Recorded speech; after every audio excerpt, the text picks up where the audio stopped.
In an effort to seem somewhat sociable, I've turned off the fan, and I'm going to do this video again and hopefully complete it. This is based on the Gospel of Mary Magdalene, or Mary of Magdalene, the princess who Jesus had children with, much to the dismay of the decrepit Catholic Church and other world religions who would find this very inconvenient. So in the Gospel of Mary Magdalene, which I will probably post in the description, first question is, will matter be destroyed? Will matter be utterly destroyed? And Jesus is like, yeah, it's going to be destroyed. Everything, heaven and earth, everything. The body, everything. Everything will return to its root. What is a root? Well, if it's a tree, it's where it starts. So everything goes back to where it came from. I don't think that means what people think it means. Like, I was told by someone I trust that my guns were in California in the fires about 8 months ago. 8 months later, I'm in California. Because in a past life I was here. Does that make this my root? Fuck no. But it's something to consider for you, where you will end up on your journey in this world, in these worlds we inhabit. Then they ask Jesus, what is the sin of the world? And he gives some bullshit answer. Really, you can look for yourself. No offense, it was a long time ago. I say the sin of the world is blinded faith that we call conformity. And I think Jesus backs me up on this in about a minute. Oh, he says something, though, about the nature of sin. Matter gave birth to a passion. Be content at heart, but remain discontent and disobedient to anything of a false nature or contrary to nature. Essentially, I'm paraphrasing. He says, be content and agreeable only in the presence of the other nature. The other nature. In part 1 of this video, I quoted Kurt Cobain, talked about nature, nurture, and environment all equaling culture. So you should be discontent and disobedient to your culture when and where it is flawed.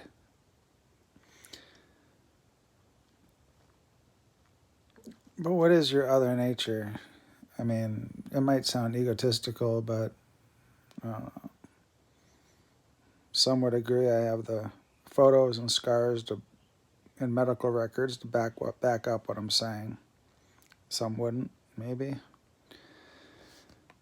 But a little bit further down, right here, Levi is telling Peter to stop being jealous of Mary and how pathetic it is. That was a big theme.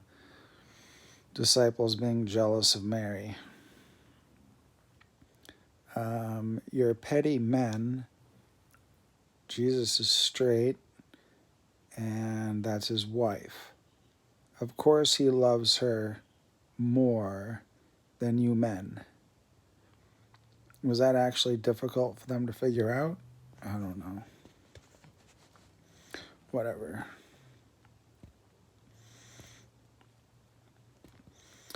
Then he talks about the 7 powers of wrath, where Mary is visited by Jesus and after his death, and he says 7 powers of wrath are darkness, desire, ignorance, zeal for death,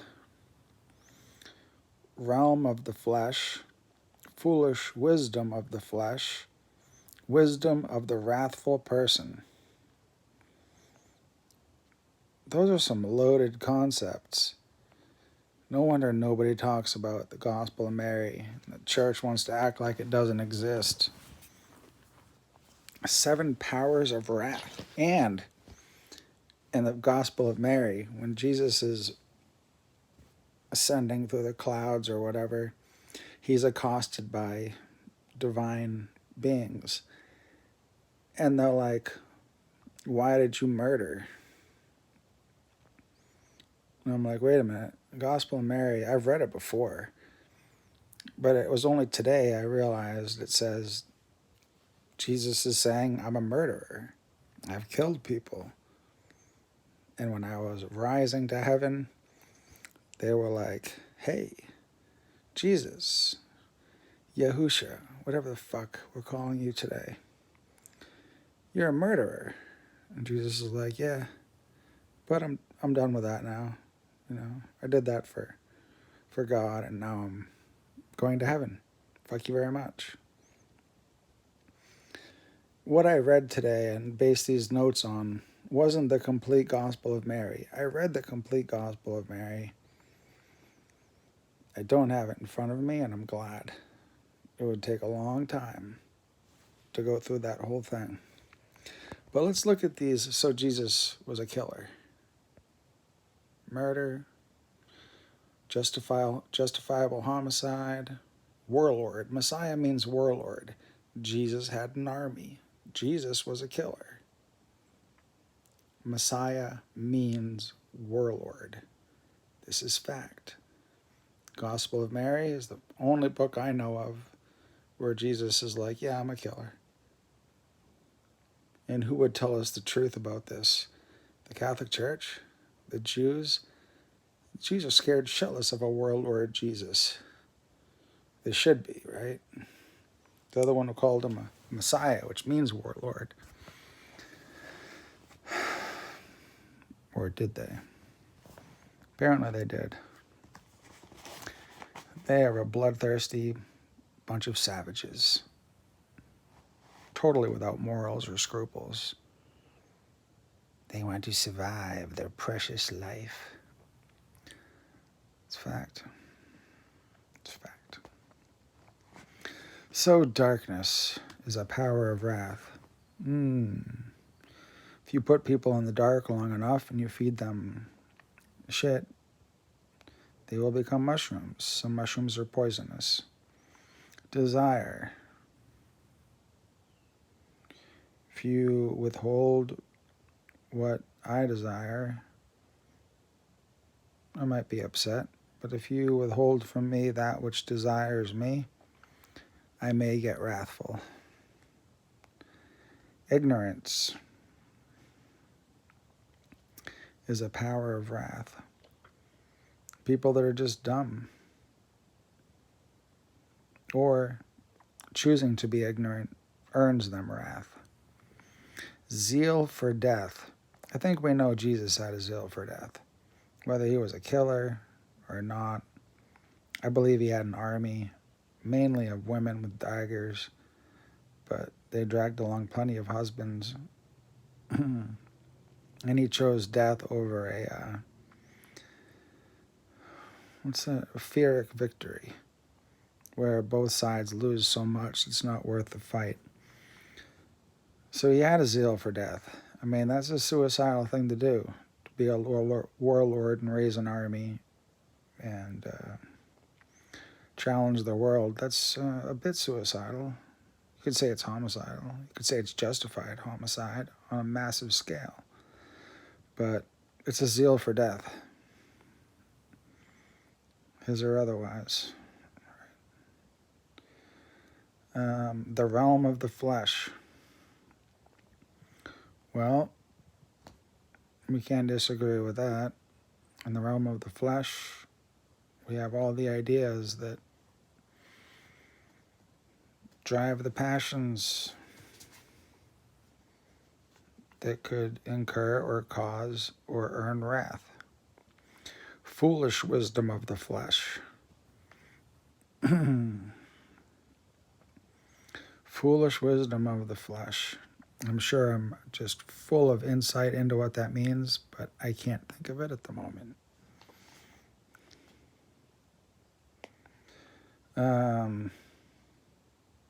Trying to cut my arm off because I feel cornered. See? You can't see. You could, but it's not that important. That was foolish, but seemed like a good idea at the time. And the wisdom of the wrathful person. Person, why are you so wrathful?